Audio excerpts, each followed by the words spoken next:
A woman was sleeping in the backseat of her car at a truck stop when a man broke in and drove off with her inside. She woke up and called 911. I don't know who's this guy. Who's this guy? The woman begs to be taken back. No, you are not. No, you're not running around. There was a high-speed chase before he crashed into a parking lot. The man was taken into custody, and cops think he was under the influence after they found drugs in his belongings.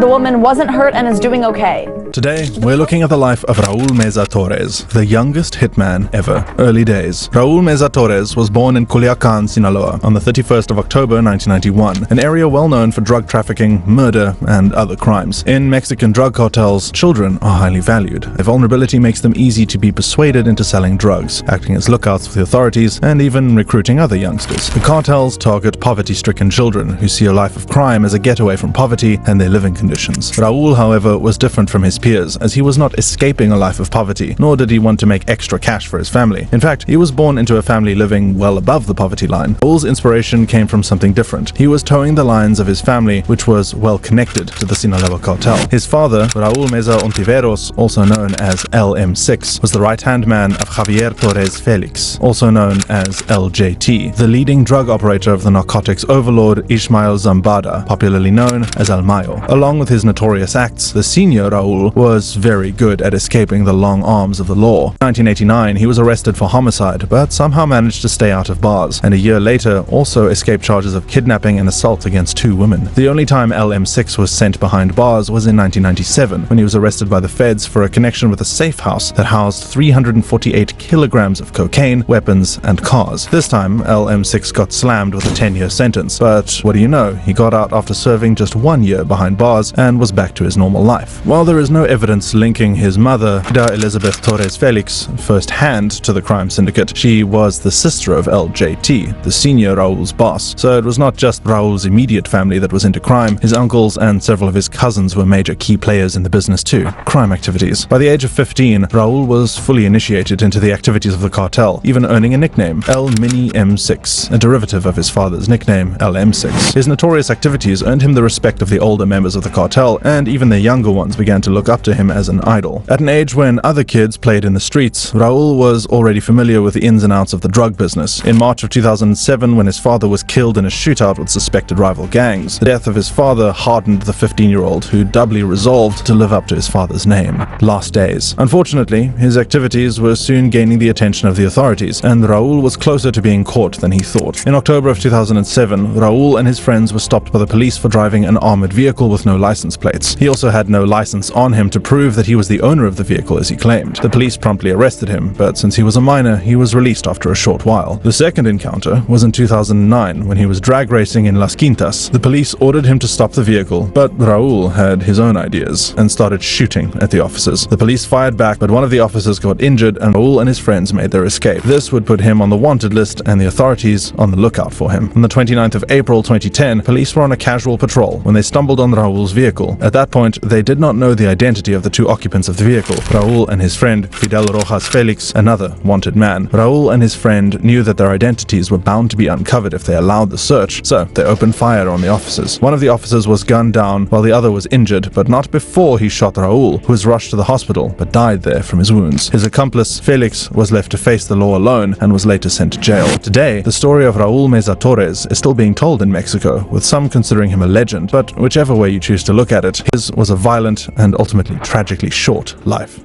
Well, I can absolutely say I'm happy I don't have to be in that type of environments where you pretty much is subject to doing this type of stuff. You know, some people don't have an option because they forced to do it because it's a family thing that goes on, etc., etc. Y'all know how it go.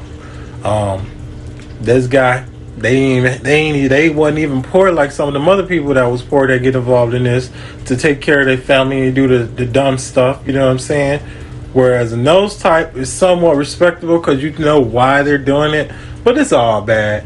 But him, his family, they was known, had money, and it was just part of who they was. So unfortunately, if you know what I'm saying, got to be in those type of circumstances, consider yourself blessed. A substitute teacher has been fired for throwing a student on the floor in California after the student called the sub a racial slur. The superintendent says the student called the sub the N-word on Monday, and then this happened. Since then, he's been fired, and the student will face disciplinary measures. Even if they were calling you the N-word, you don't have the right to put your hands on a minor. The superintendent says it shouldn't have happened. I just want to be very clear that no teacher should be putting hands on a student.